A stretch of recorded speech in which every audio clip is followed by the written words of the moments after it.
Imam Syafi'i adalah salah satu dari imam mazhab dalam ilmu fikih yang paling banyak diikuti oleh umat muslim di Indonesia. Imam Syafi'i terkenal sebagai perumus pertama metodologi hukum Islam atau disebut dengan ushul fikih. Nama lengkap Imam Syafi'i adalah Muhammad bin Idris, bin Abbas, bin Utsman, bin Syafi'i, bin Said, bin Ubaid, bin Abdul Yazid, bin Hashim, bin Abdul Muthalib, bin Abdul Manaf. Beliau lahir di Palestina pada tahun 150 Hijriah dan wafat pada akhir bulan Rajab, tahun 204 Hijriah di Mesir. Berikut ini adalah 40 kata nasihat, kata bijak dan motivasi hidup dari Imam Syafi'i yang penuh makna dan kebaikan. Jika ada seorang yang ingin menjual dunia ini kepadaku dengan nilai harga sekeping roti, niscaya aku tidak akan membelinya. Kaji dan dalamilah sebelum engkau menduduki jabatan, karena kalau engkau telah mendudukinya, maka tidak ada kesempatan bagimu untuk mengkaji dan mendalaminya. Manusia yang paling tinggi kedudukannya adalah mereka yang tidak melihat kedudukan dirinya, dan manusia yang paling banyak memiliki kelebihan adalah mereka yang tidak melihat kelebihan dirinya. Pekerjaan terberat itu ada 3. Sikap dermawan di saat keadaan sempit. Menjauhi dosa dikala sendiri. Berkata benar di hadapan orang yang ditakuti. Pilar kepemimpinan itu ada 5. Perkataan yang benar, menyimpan rahasia, menepati janji, senantiasa memberi nasihat, menunaikan amanah. Tiada kesusahan yang kekal, tiada kegembiraan yang abadi. Tiada kefakiran yang lama, tiada kemakmuran yang lestari. Apabila sikap hatimu selalu rela dengan apa yang ada, maka tak ada perbedaan bagimu antara dirimu sendiri dan para hartawan. Banyak orang yang telah meninggal, tapi nama baik mereka tetap kekal.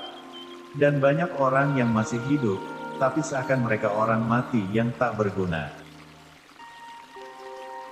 Berapa banyak orang yang telah berbuat kebajikan kepadamu, yang membuatmu terbelenggu dengannya, dan berapa banyak orang yang memperlakukanmu dengan kasar, dan ia memberi kebebasan kepadamu. Biarlah mereka bersikap bodoh dan menghina, dan tetaplah kita bersikap santun. Gaharu akan semakin wangi ketika disulut api. Menghindarkan telinga dari mendengar hal-hal yang tidak baik merupakan suatu keharusan, sebagaimana seseorang mensucikan tutur katanya dari ungkapan buruk. Sebesar-besar aib keburukan adalah, kamu mengira keburukan orang lain, sedangkan keburukan itu terdapat dalam diri kamu sendiri. Silakan hina diriku sepuas kalian, aku akan tetap diam saja. Bukannya aku tidak punya jawaban, tapi singa selalu tidak akan membalas gonggongan anjing. Terlalu keras dan menutup diri terhadap orang lain akan mendatangkan musuh, dan terlalu terbuka juga akan mendatangkan kawan yang tidak baik. Maka posisikan dirimu di antara keduanya. Sebagaimana Tuhanmu telah mencukupkan rezekimu di hari kemarin, maka jangan khawatirkan rezekimu untuk esok hari. Bumi Allah amatlah luas, namun suatu saat, apabila takdir sudah datang angkasa pun serasa sempit. Doa di saat tahajud adalah, umpama anak panah yang melesat tepat mengenai sasaran. Dosa-dosaku kelihatan terlalu besar buatku, tapi setelah kubandingkan dengan keampunanmu, ternyata keampunanmu jauh lebih besar. Engkau takkan mampu menyenangkan semua orang. Karena itu, cukup bagimu memperbaiki hubunganmu dengan Allah, dan jangan terlalu peduli dengan penilaian manusia. Jadikan akhirat di hatimu, dunia di tanganmu, dan kematian di pelupuk matamu. Jangan mencintai orang yang tidak mencintai Allah. Kalau dia berani meninggalkan Allah, apalagi meninggalkan kamu. Jika semua orang menjauh ketika engkau mendapat kesulitan, maka ketahuilah bahwa Allah ingin membuatmu kuat, dan Ia akan menjadi penolongmu. Kebaikan itu ada di 5 perkara.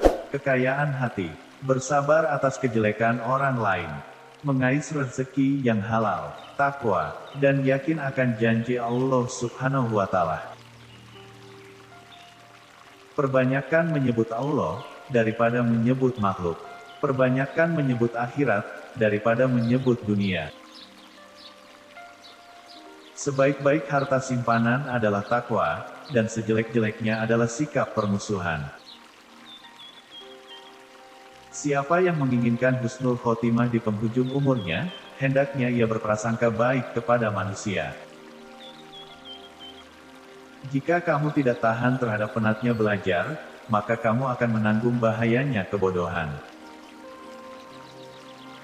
Ilmu itu seperti air. Jika ia tidak bergerak, maka ia akan menjadi keruh lalu membusuk. Aku mampu berhujah dengan 10 orang berilmu, tapi aku akan kalah pada 1 orang yang jahil bodoh. Karena ia tidak tahu akan landasan ilmu. Andaikan aku ditakdirkan mampu menyuapkan ilmu kepadamu, pasti kusuapi engkau dengan ilmu. Betapa aku senang jika semua ilmu yang aku ketahui dimengerti oleh semua orang. Maka dengannya, aku mendapat pahala, meskipun mereka tidak memujiku. Orang yang berilmu dan beradab, tidak akan diam di kampung halaman. Tinggalkan negerimu, merantaulah ke negeri orang. Orang yang mengkaji ilmu faraid dan sampai pada puncaknya, maka akan tampil sebagai sosok orang yang ahli berhitung. Adapun ilmu hadits, itu akan tampak nilai keberkahan dan kebaikannya pada saat tutup usia.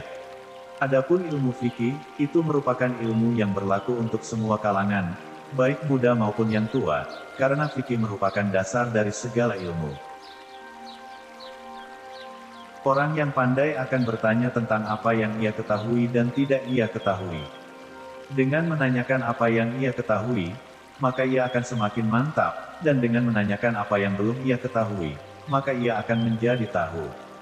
Sementara orang bodoh itu meluapkan kemarahannya karena sulitnya ia belajar, dan ia tidak menyukai pelajaran. Siapa yang menghendaki kehidupan dunia, maka harus disertai dengan ilmu. Dan siapa yang menghendaki kehidupan akhirat, juga harus dengan ilmu.